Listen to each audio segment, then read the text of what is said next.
走进练唱室，悦耳的歌声相互唱和。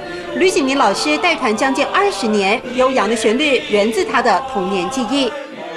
小的时候就会唱，而且我们家附近他们农忙的时候啊，尤其是插秧比较那个的，像我们叔叔伯伯啊，他们在插秧的时候，他们就一边插秧一边在唱。舍不得古老音韵被时代遗忘，吕老师组织合唱团，运用西洋音乐技巧，山歌转化成精致的合唱曲。像卡拉 OK 当中，大家抢那一支麦克风，抢得要命，对不对？合唱何必抢呢？大家一起上台。学员并非都是客家族群，透过音乐享受歌唱乐趣。而其实100年前的台湾歌谣早就跨越族群，把多元元素融合于无形。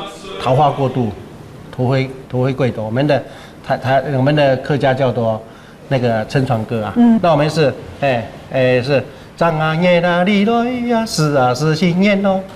在音乐的平台上相互欣赏尊重，吕老师花费毕生精力，要让更多人认识客家音乐之美。